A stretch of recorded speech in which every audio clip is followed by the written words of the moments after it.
Welcome to Catholic Champion. I am John Yep and my co-host Michael Hichborn. Today on the show, we are talking the Catholic cabinet of President Trump, and we're talking about what's going on the border. And while we're at it, potential nuclear war. Stay tuned.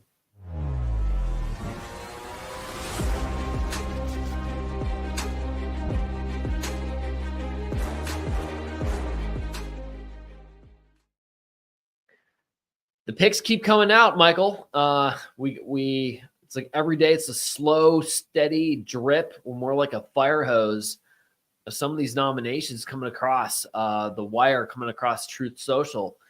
And the whole country, both sides, left and right, are just bracing with each impactful one, because they're all like they all shake the boat in one way or the other, for good Absolutely. Or bad. That's a great way of putting it. Yes. Who's the first guy they named? Do you remember by chance? The first one was Secretary of State, I believe. Okay. Secretary of State, yeah, Marco Rubio, right? So, and since no. I'm sorry, White House Chief of Staff was Susie Wiles. Yeah. Since Susie Wiles has just been a steady stream, and how about that photo when you saw some of the cabinet members? Just got to pause there. Going to the UFC fight, right? Yeah. Just totally just iconic. I mean, you had RFK, you had Vivek, you had Elon, you had Eric Trump, you had President Trump coming back from the UFC fight, and they were just in that plane at 3 a.m. having McDonald's of all things, right? And just kind of an iconic moment, a picture, really in American history. Yeah. No, it was a. You're right. Iconic is the right word. You look at the picture and you just see them. They're all sitting there. They're smiling. It's basically like the pregame photo that you take before the team goes out on the field. And it's iconic. Yeah, it is iconic. And my screen froze, but hopefully you can still hear me coming through. Yeah, we can hear you. That's what matters. This is like confessions behind the screen. It's not person to person. There we go. Forgive me, John, for I've sinned. So, yeah, no, it was truly iconic. And as that does say, you might be like, what the heck is he doing at a UFC fight right now? Is he supposed to be working? Let me tell you, I got back from DC, and there were some meetings the past few days, and just the way that it's just shaken the whole Republican world about the work ethic of President Trump. Yep. He has been absolutely nonstop, right? I was actually with the Speaker of the House, Mike Johnson, recently, and it was kind of a private event we had, and he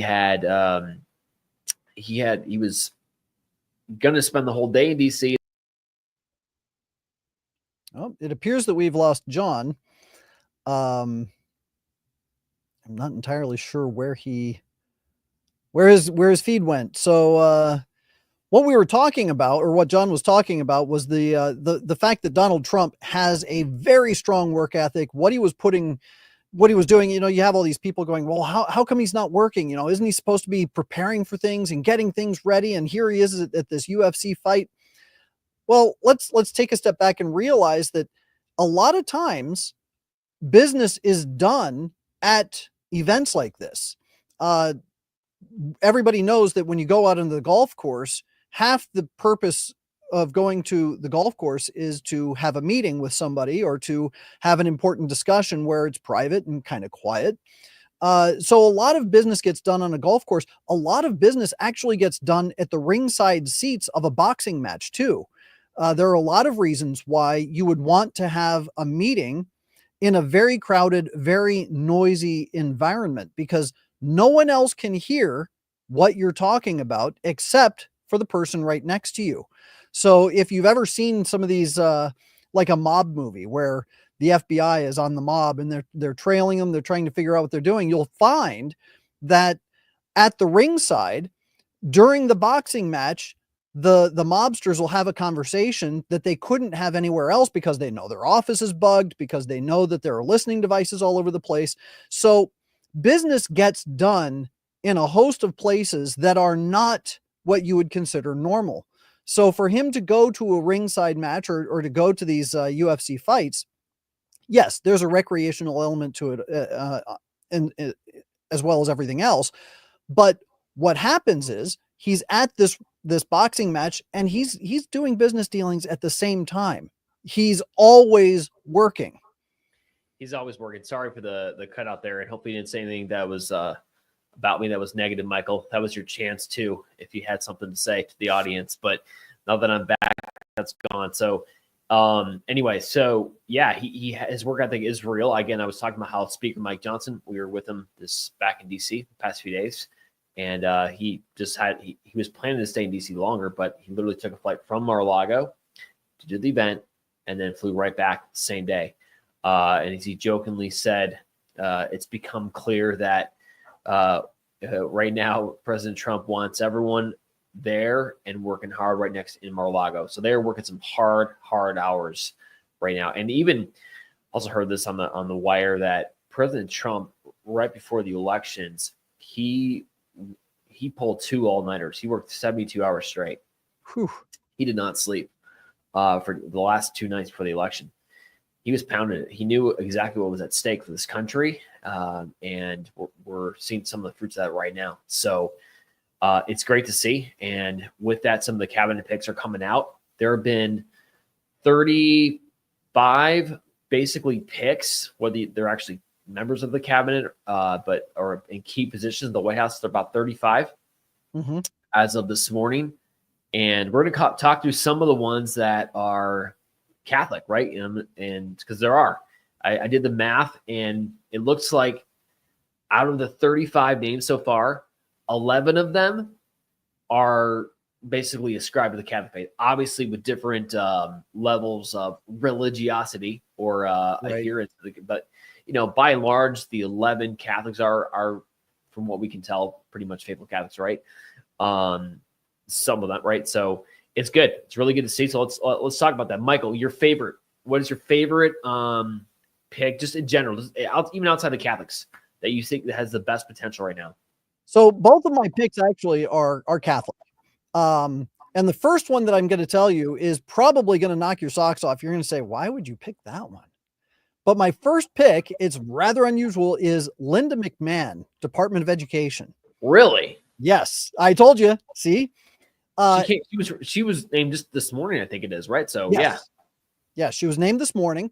And here's the thing. She is a Catholic. She was raised Baptist, but wound up converting later on in life. She's not what we would call pro-life. She does think that partial birth abortion and late-term abortions are abhorrent, but she's also pro-choice with earlier terms. So she's not, like I said, she's not someone we would consider to be pro-life. But the reason why I'm excited about her as a pick. Now, a little background. She is the wife of Vince McMahon, who is kind of a rotten individual, but he's the founder of the WWE, the World Wrestling Empire, Empire Federation, whatever it was. Right. It was WWF when I was growing up. But he founded that, and she's been a big part of that, mostly from the business side. So her background is a lot in business management, a lot of proprietary information. She has a legal knowledge when it comes to proprietary information. But the question is, well, how does that translate for, Secretary or Department of the Board of Education? And the answer is, or the answer really comes from her critics.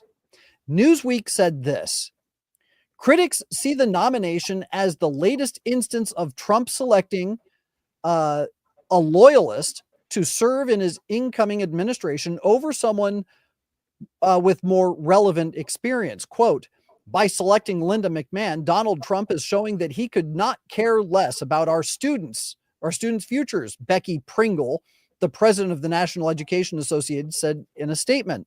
She added, and this is the key point, McMahon's only mission is to eliminate the Department of Education and take away taxpayer dollars from public schools. Boom. That is why I'm excited about this pick, because she would be taking the position to eliminate her position. And I think that somebody with that disposition towards that particular department gets me really excited, because that department has done more to destroy souls and to ruin education than any other entity in the country.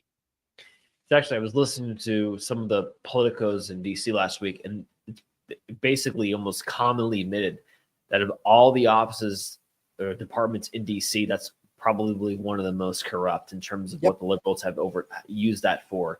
Do you know by chance, Michael, when that was actually created, Department of Education? I believe it was in the 1970s. It was either the 60s or the 70s, but it was post World War II. Oh yeah, for sure. So post World War II, it's created, and what it's become is just a behemoth, right? So if she's able to get in there and just absolutely close shop, it'd be unbelievable, right? As Trump has promised to do, to shut it down. Yes, shut it down. And again, she's not somebody who's ideologically in line with us per se. She is Catholic, though I don't know how well catechized she is. But if she's going in there to basically shut down the most corrupt department in the federal government, all power to her. That gets me really excited. We say she's Catholic. We have no idea. Again, a weekly attendance or whatever. But almost a great stat would be who's practicing Catholic, and then who is Catholic affiliated, just to show the amount of. It's got to be one of the largest religious denominations in the country are fallen away Catholics, right? Because there are lots of those. The faith of our country, we had such an impact, especially in the 1950s, 1960s. It was so many of our frontline people were Catholics, and then we had the disaster of the 1960s, post Vatican II, blah blah blah, and we continue to see that in our work at Catholics for Catholics, right? So who knows? But Linda, at least if she's baptized, she has the sacraments, and makes hopefully a reversion possible, right? So Linda McMahon, okay, great. I'm going to throw one of my favorite picks in, a little bit controversial, and maybe disagree. Matt Gaetz. So Matt Gaetz, everybody. Okay, so if you're following it closely, okay, he was there's a lot of accusations. He's been asked to head the DOJ. And a lot of stuff have come out. In fact, there's an ethics report that's about to hit the press any moment now. And we take that seriously. Some of those accusations by the women and what they're saying. And I want to briefly address those. And again, the jury's not completely out yet in terms of his innocence. However, I will say I don't want to spend too much time going through minutia about the women who accused him, when, where, whatever. I would point you to a great piece by Molly Hemingway in the Federalist. Okay, we've posted on our socials. Charlie Kirk's talked about it. Megan Kelly also did a great rundown. Essentially, this case, the DOJ investigated 4 years ago in 2017. The DOJ, the corrupt DOJ, they themselves said that both of these witnesses were not credible. Okay. So they didn't even pursue the case at all. They dropped it. This has been resurrected in a timely fashion, you might say, as he's on the verge of becoming or entering a very important position, right, for our federal government. So again, if time proves us wrong and there's really evidence that comes out there that says this guy's innocent or this guy is guilty, okay, we'll rephrase what we think. Okay. But in terms of that, from what I can tell, what other people smarter than me, I mean, Kevin Roberts, saw him the other day too from Heritage Foundation, great Catholic. He also fully endorsed. There were a group of us conservatives that came out and endorsed him, and Kevin, great Catholic guy, also endorsed him as well. So, from what the tea leaves that I'm reading from my vantage point here in Scottsdale, Arizona, is that he's innocent, at least insofar as a crime. Potential, who knows, sin, but whatever. But in terms of the crime, it seems like he's right there. So DOJ, if he is innocent, Michael, what do you think about him as DOJ pick? Well, I think that he's a dog with a bone. I mean, the man, right? He's tenacious. He's fastidious when it comes to details. He doesn't let anybody get away with just a an offhanded comment or a minimal response to a question, he drills down and he tries to get to the very heart of whatever it is he's investigating. So as an investigator myself, I find his approach and his technique to getting to the details and to getting the facts to be impeccable. I think he's very, very good at that. And I think that he would be, in terms of his personal disposition and his abilities, he would be really good for that particular job, because his attention to detail and his scope, his range of scope when he's looking for facts or trying to figure something out, he knows where to look and he knows how to find things and he knows the right people and the right questions to ask. I think that that's a great job for him. I want to add to this because you did bring up the allegations. D.W. Lafferty, I don't know if you know who he is. He's a Catholic commentator. He's written for various publications, but he's an avid socialist. He posted how horrible it is. He said the number of people in MAGA orbit who are now known adulterers or have been accused of sexual misconduct or worse, including Trump himself, is truly remarkable. It's a motif that runs through the whole culture. And this, of course, was said in relation to Matt Gaetz. And at some other point, he said that he believed that men should be men of integrity if they're going to lead in public office. So I posted this response. Total joke. Yep. I said, I want to be absolutely clear that if Matt Gaetz is indeed guilty of statutory rape, he should be barred from office and tried in court, in a court of law. But you pearl clutchers are beyond ridiculous because you said nothing about the abject sexual perversion and deviancy among the Biden regime cabinet members over the last 4 years. You have zero room, and I mean zero, to criticize, you damned hypocrites. Joe Biden showered with his own daughter when she was a teenager. Hunter Biden had hundreds of photos of himself in the nude with underage girls on his laptop. Pete Buttigieg was an open flaming sodomite. Rachel Levine is a dude in a dress. Sam Brinton is a dude in a dress.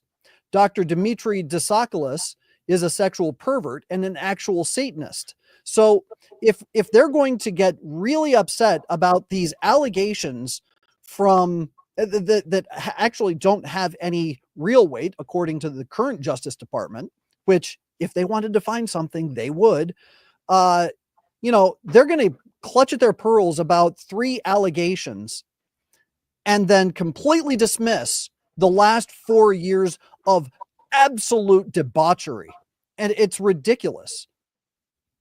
It's ridiculous. I believe it was Roger Stone who said Matt Gaetz has the 3 most important ingredients for DOJ head.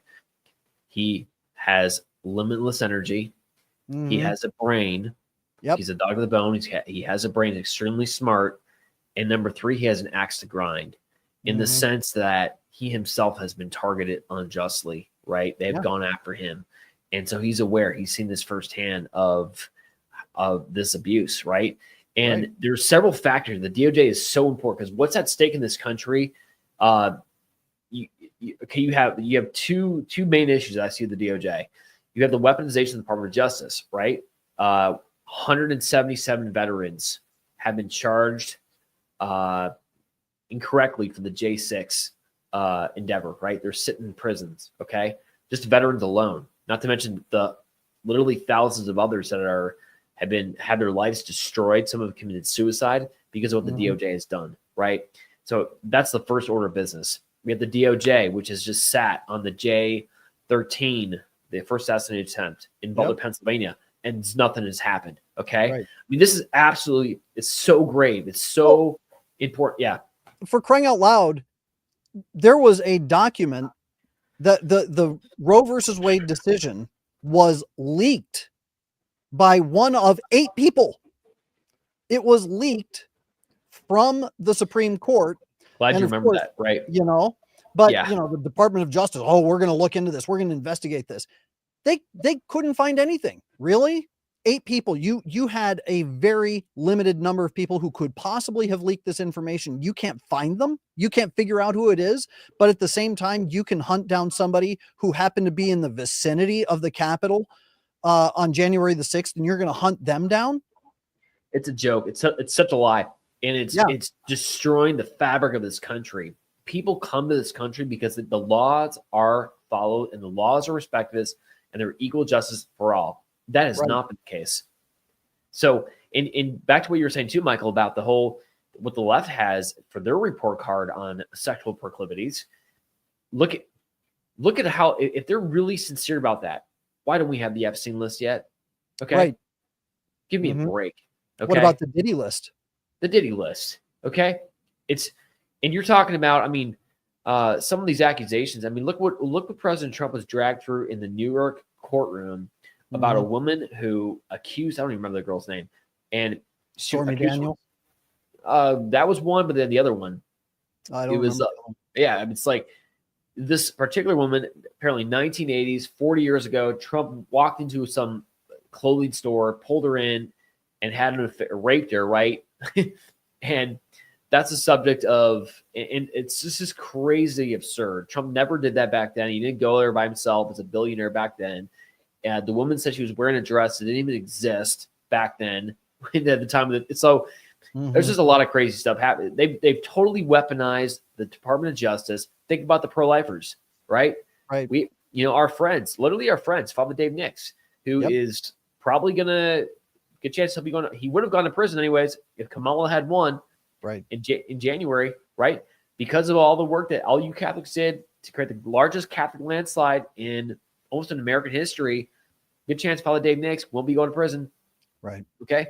So, or our other friends who are there, just waiting for justice. Okay. So you got those political prisoners. You have Tina Peters.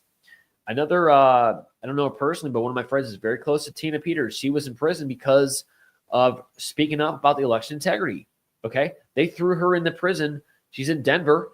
The Colorado Secretary of State, Jana Grieswold, has thrown her into prison. I forget how long, it was like 10 years. And I watched the courtroom. This is about a month ago.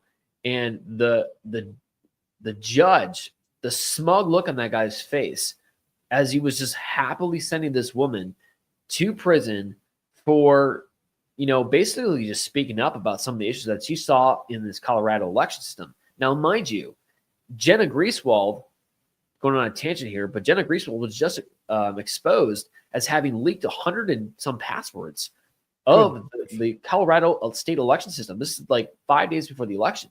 Okay. So this same woman, Jenna, put Tina Peters in jail where she is today. Okay. So there are political prisoners. Then you got Steve Bannon case, right? So Department of Justice, Matt Gaetz has got a huge responsibility, and we want someone who can fight. What's that? We want someone who can fight, right? Oh, absolutely. Like, you know what's funny? Well, I'll one more thought on that is that Matt Gaetz, when his name was put forward, I think there were several hundred DOJ employees who said, if he's confirmed, we're going to quit. Oh, they're doing our job for us. Right. It's a joke.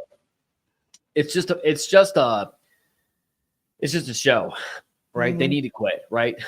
They should be scared, right? Because the hunted are now the hunters. That's the reality, right? Because we've been hunting. How many dads, how many Mark Hooks or other people that were involved in J6, whatever, went to bed at night thinking, like, is the FBI going to show up at my house next morning in armed raid? Okay. That's not cool. It's not America. It's not the justice system. And pray that Matt Gaetz is innocent. And if he does get the nomination, we got to pray that he fulfills that and is equal justice under the law. That's all we are asking for. Yep. That's it. Yep, absolutely.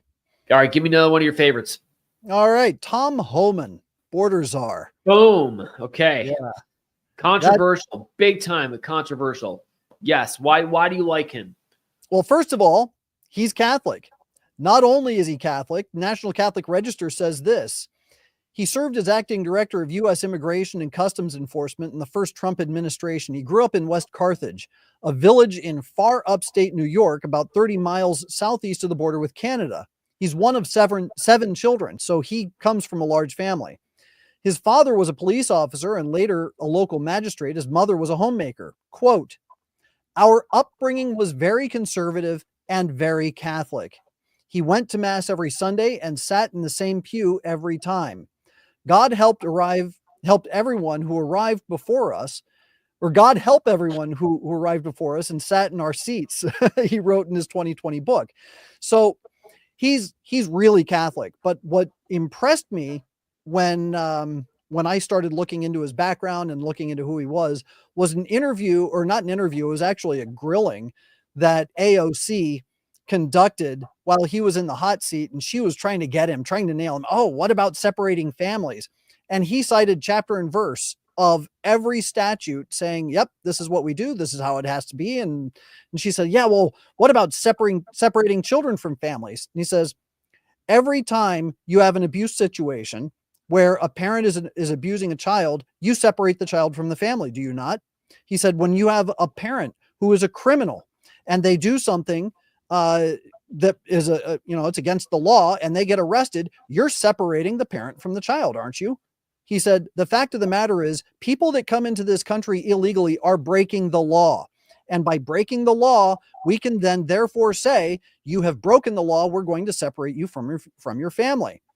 On top of that, she then came back and said something about, well, are you in favor of deporting, parents away from their separating families by deporting their parents back to Mexico? And he said, well, we could separate them together or send them back together. And the fact of the matter is, look, we have a law. We have procedures for the law. You come into this country through the proper procedures, you become an immigrant. You become a viable citizen of the United States. There's a process for that. And I'm very much in favor, and I know you're very much in favor of legal immigration, proper processing, making sure that we're not getting people coming across the border who are known terrorists, who are part of a drug cartel, who are, engaged in some kind of trafficking. But the Democrats don't want to put any stop to that. And they say that it's all about immigration. That's not true. It's about order. It's about law and order and maintaining a proper procedure and maintaining a real border, because that's what a country does. You have to defend the citizens of the country from outside influence. You don't know who those people are. And you get James Martin standing up there and he says, oh, you did not welcome me because I was a stranger, citing one of the Matthew Bible 25. verses, Matthew 25. And it's obviously a misplaced quote, because it's not talking about just welcoming somebody, an individual who comes to your door and says, look, my car broke down. Can you help me out? Or, my family's starving and we need some food. There's a difference between doing that, helping somebody in a situation like that, or rejecting them in a situation like that and saying, you know what, I'm going to take the door hinges off my front door and let anybody waltz in. Big difference. Huge difference. I've gotten to know Tom personally a little bit over the last year or so. And he seems like the big tough guy. He is tough. He's literally I've seen him almost tear up. Basically tear up as he was telling me personally some of the stories about some of these people that have been come through the border trafficked. One child in particular, I remember him, just the emotion that he had on his face as he described one boy of 12 years old who had come across the border 17 times, because they use them, they bring them over to get the military age male across, and then they get shit sent back, smuggled back, and then they got brought. And of course, during those 17 trips back and across the border, every little thing's been done to this poor kid, right? Raped and everything, right? So Tom has seen the absolute worst. It's like, it's a little arrogant, honestly, for some of us just to look at Tom and say, what you're doing is horribly wrong, or whatever. You go spend a day at the border. You go see the trees that are, with all those feminine trophies hanging on the bushes. They're all over there, right? We saw some of those. The dead bodies, the people, the thousands upon thousands of people who have died because of fentanyl, which is coming through our southern border. Okay? 300,000 missing children. So glad you brought that up. Yeah. At least 300,000 missing children. Okay. Compliments in a large part to the role of the NGO Catholic Charities in facilitating that, right? Sorry, that's a fact. Okay. And as much as the Catholic Church, Catholic leaders want to ignore that, like, guess what, people? The people aren't ignoring it, because one of the number one feedbacks that we get here at Catholics for Catholics is we get people write to us and say, love your church, everything's great about it, but shame on you for the Catholic Church role in the immigration crisis, right? So this is bogus. And I know we're kind of getting off and almost on the second topic, but Tom Homan, we're going to have to pray for this guy. Tom Homan is he's a man of prayer. I know this for a fact as well. He carries a rosary right in his pocket. It's something he learned very much from his dad.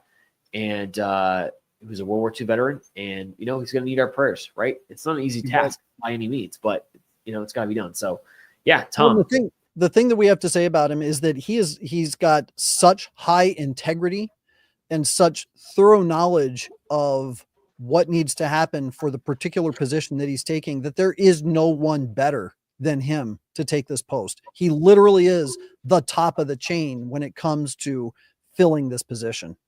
He's come up through the ranks. Literally, he was on the border himself, right? He as a ICE officer, right? His hands, like, you shake his hands. I mean, the guy's hands, I've never seen a piece of sandpaper like that. I mean, it's just like, you just see someone who's just been there from the ground up and knows what the heck he's talking about. So, yeah, Tom's a favorite on this end too. All right, so give me one that's a little bit of concern for you, because they're not all saints. We're not saints, so who do we got to really make sure we hold the fire to? Well, the biggest concern for me is Dr. Oz, who has been picked for what was it, Surgeon General. And the problem with Working Dr. under RFK, right?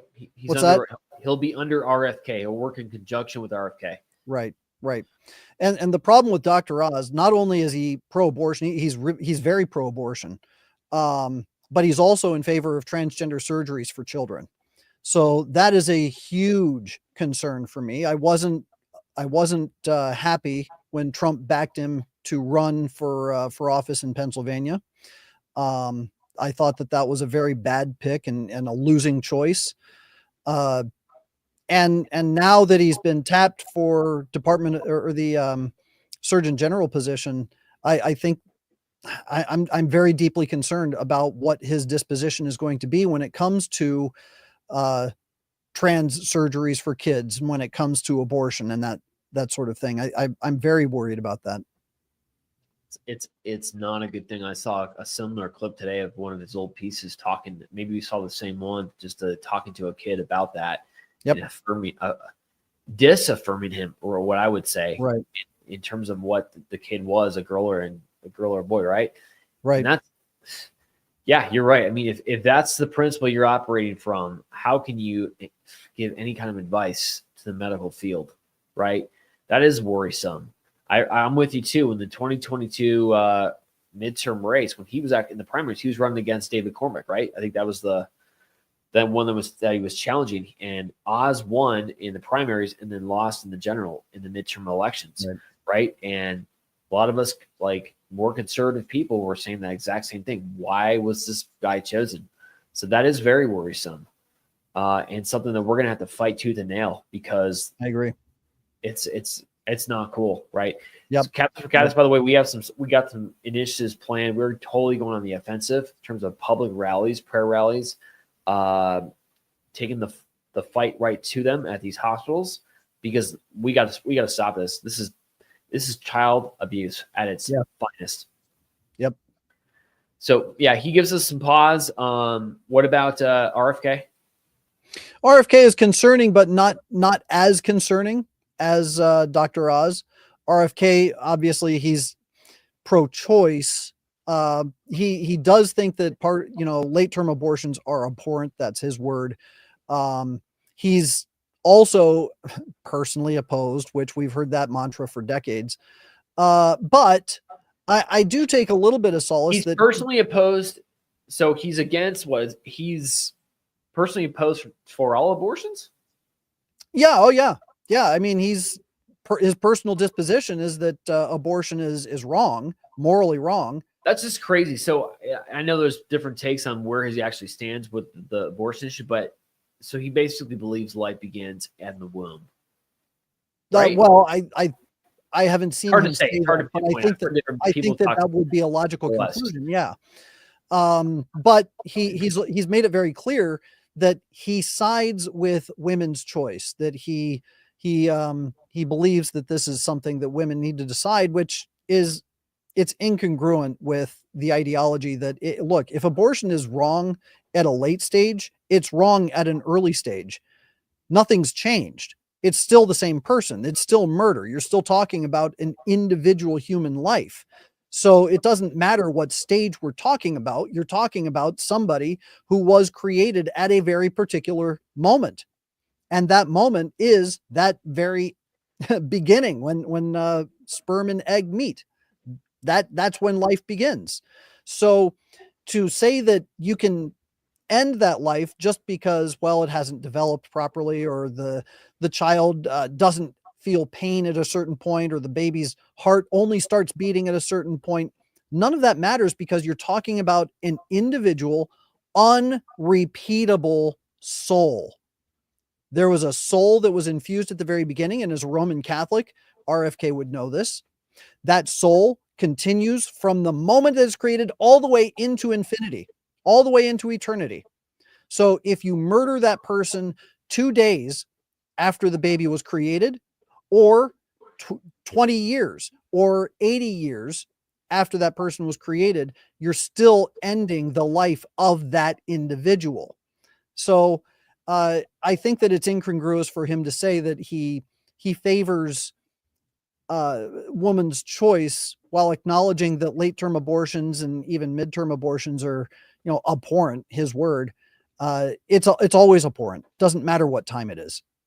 Silver lining, though, agreed, absolutely, is his passion for health.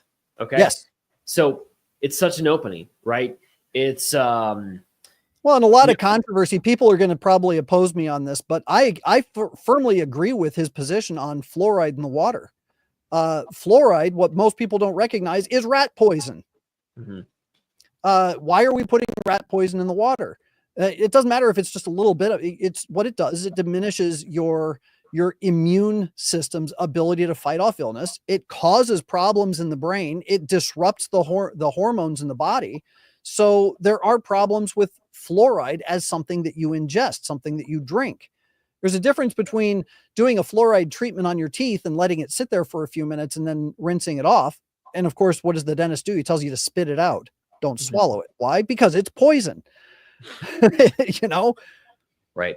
He's talking about things that have never been talked about in a long time, right? Yep. And I think so. You look at Oz, or you look at RFK. RFK is not totally where us as Catholic we believe. Okay, we know that, but when you look at someone's ability to move towards the true position, it's like, are they fundamentally open to seeking the truth, goodness, and beauty? Right?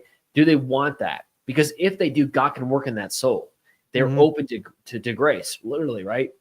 Right. And I think we see that with RFK, with what he did, with what he was willing to do in fighting back against the vaccine, right, back in the day, and what he was willing to suffer through. I mean, that was a man who was not. There was not self-interest in that sense. He was willing to be faithful to truth at the cost of a lot of stuff, right? It's that same man who I believe is in a position now where he's got the health in front of him. He's been praying for 19 years, right? As he said himself, every single day that God would give him a chance to do something for the country.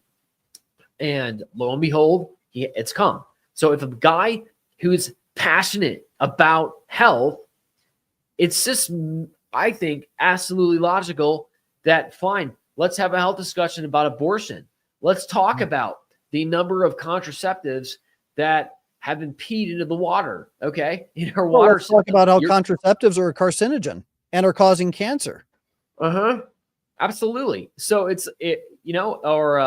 the abortive fashions, right? I mean, that are also, this is, an incidentally, all contraceptives, properly speaking, are abortifacients. there is no contraceptive that is not also an abortifacient. Mm-hmm. Well said. So, and even the abortion itself, the woman, that what that does to the health of the woman, the overall health of the woman. Sorry, but the research is out there that these women have mega trauma for what they've done. They can't erase the natural law within them that says you can't kill your own child. Okay. You can try to blind it over, but those women suffer tremendously. Okay. You probably know, I know a lot of women who've had abortions, right? And they just, the poor thing, it just burns on them. It kills them, right? And even for the dads, right? So I think about Jason Jones, friend of ours, right? Saw him the other day, and his girlfriend had an abortion when he was deployed for the military, and his forced by her father. Exactly. That has eaten Jason up alive, and he has driven himself. Create a lot of good because it would become a great pro-life warrior for the movement, right? But it stays with you. Talk about health, right? So I'm confident RFK. I got a lot of hope for him, and we'll see where this goes. You bet. You bet. Let's go to the border. Let's go more in depth because that's a big issue. And, people are talking as they should. And I think why this is like, it seems like it might be a no-brainer, okay? Because you're talking about the massive deportation of whatever the number is, like 8 million people here in this country. Like, Michael, put you on the spot. Do you really think that's possible that we can actually deport? Can we and should we deport all illegal migrants? What say you? Well, I think that it's okay to put a law on the books. I think it's okay to put a law on the books and to put an action plan into place. Will we get them all? No. Because, that's like saying we're going to eliminate crime from a particular city. It's not going to happen. But to put a plan into place and to say it's time for us to send people packing and to have consequences for their actions, I'm all for that, because it acts as a deterrent to make sure that other people aren't pouring across the border because they know they're going to be sent back. They know they're going to be deported. So is it going to happen? Will we get even 50%? Maybe 50%. I think that's not an unfeasible number. But the fact that you have a plan in place, that you are creating that deterrent, and that you're following through, and you're saying we are going to actually follow through on what we say we're going to do with regard to illegal immigration, suddenly people coming through the border are going to be less inclined because they know that they could be caught. They could be extradited back to their home country. And by the way, if they're found out to be criminals at the same time, they're going to be handed over to the government that they came from. And that increases the possibility that not only will they be arrested and just thrown back across the border, but that they would also face criminal charges for crimes that they have from their home country. So I think it's a good thing. Are we going to get them all? Probably not. Maybe even half, but I think it's a good start. You seem to be on the opposite side of what the Iowa Catholic Conference of Bishops is saying. Let's show that on the screen. Let me read this to you here. The wording's small. To our dear brothers and sisters in Christ, we write to you, hearts full of compassion. We recognize the immense challenge you face right now. As your bishops, I'm paraphrasing, we will advocate for your treatment and dignity within the framework of the law. The church will accompany and serve you in this time. As such, we are able. Our Holy Father, Pope Francis, has been a tireless advocate of those who find themselves in situations like you, reminding us constantly of your inherent dignity and our responsibility to welcome you. He has said migrants and refugees are not pawns on the chessboard of humanity. They are children, women, and men who leave or who are forced to leave their homes for various reasons, who share a legitimate desire for knowing and having, but above all, for being more. Sacred Scripture provides us with countless examples of God's love for the stranger and sojourner. These words remind us that we are all pilgrims on this earth, and we will all stand before Jesus at our final judgment and be held accountable for how we have treated others, especially those in most need. May God bless you. The 4 bishops of the great state of Iowa, November 19th, 2024. Okay. What are they saying between the lines? Why does this letter somehow come out just right now? What could they possibly be talking about? Gee, I have no idea. Probably has to do with the fact that Donald Trump said that he's going to deport illegals that come into this country without proper documentation, without proper processing. Here's the underline that is missing from that letter. The bishops are talking about migrants and sojourners and refugees. We have proper procedures for bringing in migrants and refugees. There is a procedure for somebody who is seeking refuge in the United States to go to the border and to say, I need refuge. I need refuge. I need a place to run from because my oppressive government is going to kill me if you don't let me in. There's a process for that. And by the way, it's a very generous process. But what these bishops are forgetting is that we do have laws, and that the rule of law is something that also is an obligation for faithful Catholics to uphold. When it comes, and it's a just law. They might not like it. They might think that the law is onerous. Fine. So start to argue for the change of the law, but don't tell us that coming across that stopping people from coming across the border illegally is somehow unchristian or anti-Christian or even a grave sin. Don't tell us that, because it's not true. We have an obligation to uphold the rule of law, and the border agents who are protecting our borders, who are preventing people from coming across, especially these dangerous areas. I mean, here's what these bishops are ostensibly telling these poor people. They're saying, well, we know that you want to come into this country and it's too difficult to get there through the ports of passage that have been established by the federal government.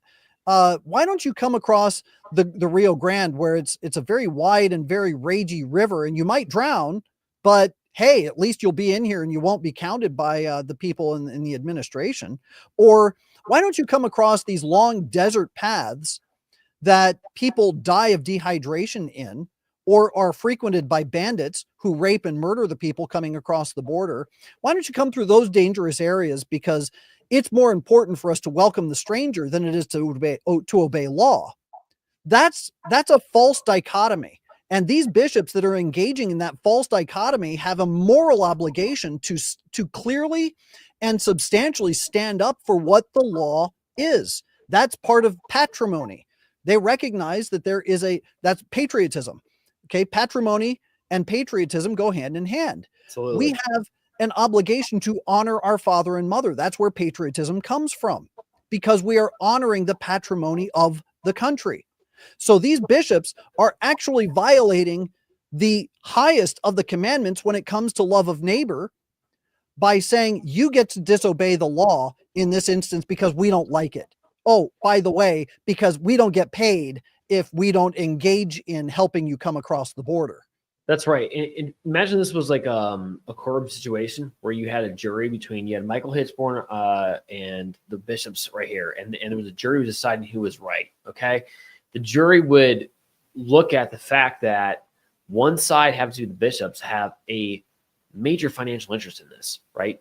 Whether or not they're totally misusing that funds for another topic, but we do know 100% it's right there on their reports that 40% of their budget comes from the federal government, and they get a lot of that money for resettlement of illegal migrants. They just do, okay? And they grew rampant during the Biden administration and Obama administration, right? So there's already they're going to be, they could be jaded in their opinion there, right? Now, there's a lot of other factors there. I think with this very complicated situation, because not every single person who came across the border, okay, they broke the law. So definition is a definition. So they are a criminal if you break the law. If you jaywalk, you are breaking the law, right? There's different levels of that, but you just can't look at necessarily when you're making this moral decision. you just can't look at necessarily the person, the migrant who's come across. There are there are factors. You kind of alluded to that. There are, by giving amnesty, if you will, for these 15, 18 million, what you do is that you have just inadvertently caused tremendous suffering for the people that are still there in the other foreign countries, because all these traffickers know that they can still bring people in. They just do. So they're going to keep that cycle going, that horrible cycle, because they know they can get away with it, right? Well, there are multiple other factors that the bishops just aren't taking into consideration when they talk about. I can't even take this seriously. It just makes me, right. I mean, let's take for instance, I think it was 15 million illegals came across the border in 1 month. That's a small city. Okay.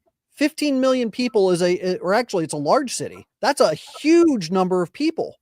When you get 15 million people coming into a particular area, what happens to the resources? Where do you get housing? Where do you get, why do we have a housing crisis in this country where they say we have a housing shortage? We don't have a housing shortage. Yep. What we have is people being given free housing. And by the way, landowners are being told, you're not allowed to kick these people out of your property because now they have tenant protections, even though they're not actually tenants. They're putting these people up in large hotels. You had in Colorado Springs a situation where, or maybe it was Aurora, Colorado, where a gang of illegals came in and they took over an entire apartment complex. Train the Iowa. That's right. Exactly. Right. So you have these, and this doesn't even touch on the healthcare system that they're putting a drain on. So they're draining the resources there. They are receiving welfare checks. They're receiving housing checks. They're receiving WIC. They're getting all sorts of government subsidies that American citizens can't get. And where are the bishops saying that the poor in the United States should be handled first? Because don't you have an obligation to your own children before you have an obligation to somebody else's? Absolutely. As a parent, yes, you do. You were given those children. And yes, you may want to help somebody else's children, but you have an obligation to yours first. And when you're ignoring the hunger, the hardships that are happening with the people in your own country, and using the tax funding from your country to assist another country, well, now you're completely ignoring your obligation to help your own first. That's why those taxes were taken to begin with. So they're abusing the entire system, and these bishops turning a blind eye to this. They're not only welcoming the abuse of the system by ignoring the laws of the country, but then they're also saying, you know what? It's also okay for you to steal something that belongs to somebody else. They are forgetting the true vulnerable, and the vulnerable are the ones that are in their communities that are poor and can't get jobs or can't get houses, or trying to live in an apartment complex in Aurora, Colorado, and are just being absolutely overrun. They're forgetting the vulnerable that have died because of the fentanyl that's come to the country. Okay. Right. It's a disgrace. The credibility is so shot. It's so shot. We submit to your spiritual authority because you are the successors of the apostles. But for the love of Jesus, for real, please understand what has happened in the Catholic Church. People do not respect you, most of the bishops, right? And we need you guys to be strong men. We don't buy that kind of verbiage. Nobody buys it. Okay. No. I'm telling you, the fallen away Catholics, and there are some that are in this administration and people we work with in the MAGA world, the Patriot world, they will never think about coming back to the Catholic faith when they see weakness or cowardice or just lies, which is coming forward from some of these. It's just unacceptable. We can't. It should drives me nuts. But these bishops need a lot of prayers. And the fact that they're taking federal money to say the things that they're saying just ruins their credibility altogether. Because you can be better than this. You can be so better. Come on. It's like and you know what's interesting? If you go back and you look at the rhetoric of the bishops, they didn't start making these kinds of arguments until it was put on the table that they could start taking government funds in order to resettle illegals. Yeah, that's just a fact.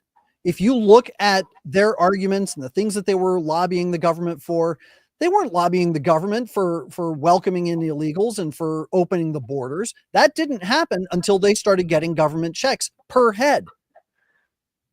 if there's a guy who knows it, it's you, Michael, for your research on these government grants from Lepanto Institute. That's what you guys do so well over there, right? So that makes a lot of sense. When the government grants start coming in for this, they start speaking up. Their documentation of what was coming out of the USCCB change in that direction, right? So this is serious, and I think we got to be strong. We got to be respectful to our bishops. We got to pray for our bishops, support the good ones, but continue to hold the line, because think about someone like Tom Holman is going to need a lot of prayers, right? Yeah. But a lot of Americans are very grateful for what he's doing. He's restoring order, right? So, maybe this is a bad analogy, but the justification for the death penalty, which coincidentally is basically frowned upon, or it's inadmissible now in the current catechism. But the death penalty, one of the reasons that Catholics have believed for 2,000 years that it's a legitimate form of punishment is because it acts as a deterrent. Yep. Right? That's one of right. It's one of the main moral reasons for the justification of the death penalty. It's not just because who was the first one to implement the death penalty? Do you know? In the Bible? In all history. Was it God and Adam? Yes. Because Adam he said, if you do this, you will die. That was the death penalty. Good. And by the way, because people sometimes, even the 93 catechism, I think it was phrased more of like the death penalty should be limited in circumstances and only allowed when basically you can't keep the rest of the community safe, so you need to execute the guy. Mm-hmm. Right? But it's a lot deeper than that. Sure. Because why did God implement it? He implemented it as a deterrent. That's right. And you don't think Yahweh could have protected himself from Adam? Right. Give me a break, right? So, or Eve. Yeah. So it's so in the same way, moral context, looking at the immigration situation, it's a deterrent factor for all the other ones that are out there, right? And also for the Chinese CCP party, which is sitting over there in Beijing, looking at how to destroy America and figuring out if we have an open border, we can pound fentanyl and everything else to the border and destroy the culture. So it's amazing the way that they can work these lies around, right? So anyway, great topic. We're almost at the end of the show here. So Michael, what should we hit our topic of the week, your social media post of the week, unless you have final thoughts about the border? The only final thought about the border that I would put in there is that there is a border policy in scripture as well. There are walls and there are gates on heaven, on the kingdom of heaven. And guess what? And hell too, by the way, as well. And hell too. And guess what? Right? There are no illegal immigrants on either side. Heaven has no open border policy.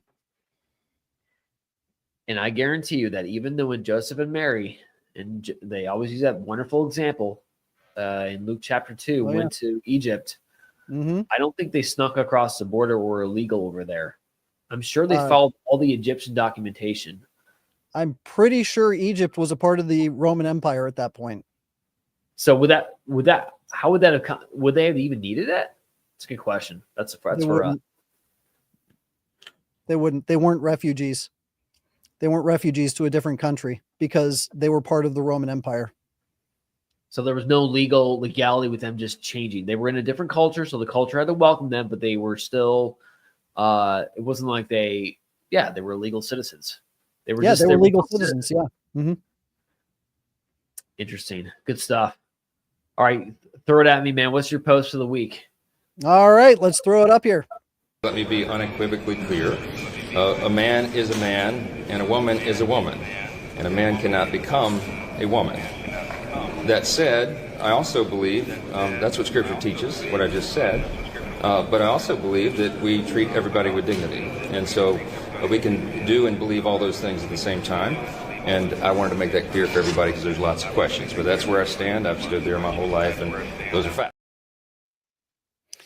So glad you brought that one up. Yep. So there you have House Speaker Mike Johnson, and what he said was absolutely true. And the reason that he said it is because the House of Representatives now has a man in a dress pretending to be a woman, holding a seat, calling himself a feminine name. And he was just saying, you know what? This man is not going to be allowed to use women's bathrooms, period. End of story. And everything that he said was not only factually true, it was biblically true. It was, and it is reality.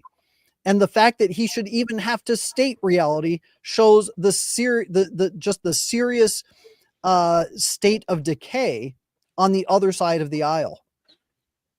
Never get used to the fact that in 2024, it has made Michael Hichborn's post of the week the fact that the Speaker of the House has said, here's the unbelievable earth-shattering fact that a man is a man and a woman is a woman. Yep. This is absurd. Do not let years and years of liberal brainwashing erase the fact, the shock that this is to the rest of civilization. If every single human being was to come back alive today and think that we're awed by that, wow. Right. I mean, what? And, kudos to, was it Nancy May, the congresswoman? Oh, yes. Mm-hmm. Who just called BS, okay? Yeah. She just said the crazy. This is, bull, right? So I'm glad that she did. And in a certain sense, it's almost too bad that it had to arrive to the House of Congress itself for them to even be as strong as they are on this, right? Because we've all been dealing with this as civilization in America, rest of America, the past 6 years, the gender neutral bathrooms, etc. Right? But it's come to the doorstep.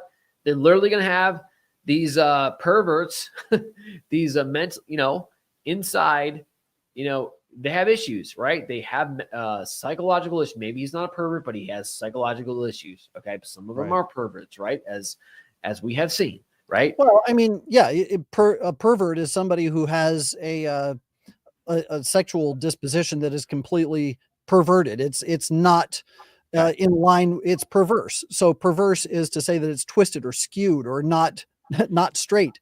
So no, he is a pervert. Whether he's doing something disgusting with other people is something else entirely. But his entire disposition is perverted. Well said. Hold me to that definition. That's good. So I can call him a pervert. I'm still good. Okay. So, it's awesome to see. It really, really is. And I do got to say too, with Speaker Johnson, a lot of us have been frustrated with him over the past 9 months that he became speaker, myself included, thinking that he should act a lot more strongly on different issues like the war in Ukraine. Oh, yeah. I will say though, after hearing, the little event that I was at recently last week in DC, a little encouraged, honestly. I got to kind of hear just more of him talk without cameras and give me some hope about the man behind it. He is a good man. He really is. It's not easy to be in the position that he is. Right.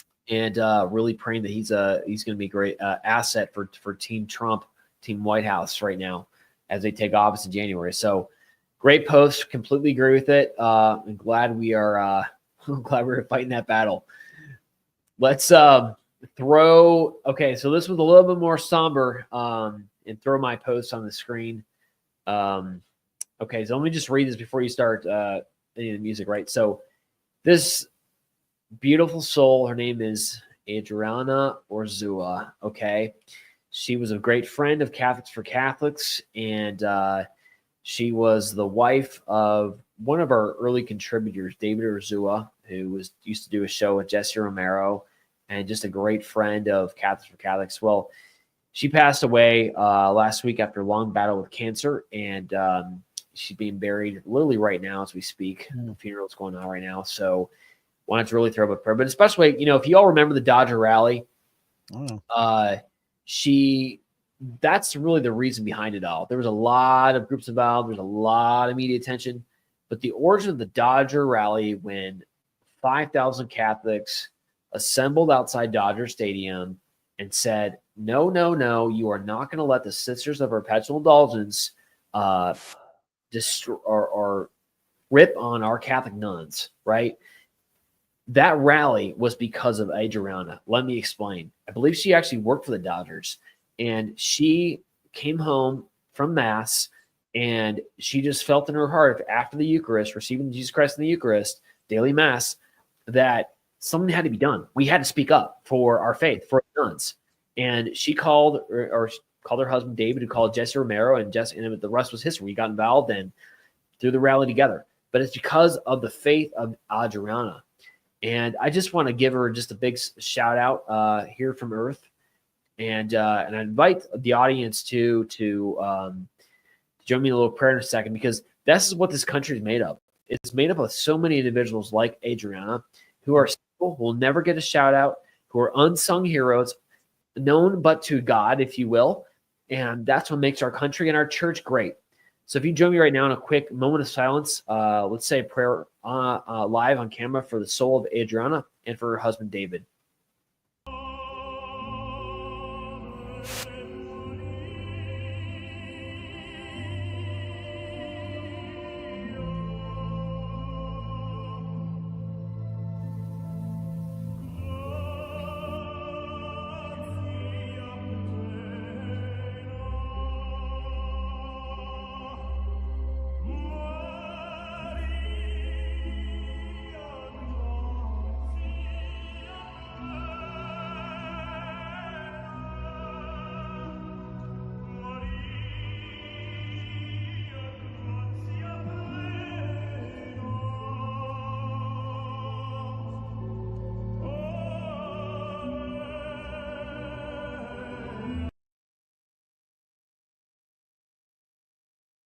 What it's all about. You know, it's like there's nothing that brings it home more than just death, right? Because that's where we're all going to end up. And you know, even on our deathbeds, Christ is the first example. Even the people that we talk about, the people that have caused us the most amount of suffering, we have got to go to the grave having no hatred in our hearts, even for them. We have got to have that ultimate forgiveness, right? So, because every single human being is created by God in God's image. And at the end of the day, all this talk, even when we criticize one group or the other, we point out the faults of the other, all that's what we're trying to do is bring everyone to that goal of heaven. Final thoughts, Michael, as we close off the show. Well, no, I agree with everything that you said, and I'd rather not have any final thoughts. I think that just resting on that is what we should do. We should rest on that. It's about eternity. And let's pray for our family members. Let's continue to pray for the souls in purgatory in this special month dedicated for them, that they can get to heaven, because they will return the favor. They will pray for us too, as well, right? Thank you all for joining on this Catholic Champion episode. We look forward to chatting with you next week, same time, same place. And don't forget, we're launching the Patriotic Rosaries again this Sunday in Thanksgiving for what Christ and our Blessed Mother has done for America. God bless. Fight on. See you next week.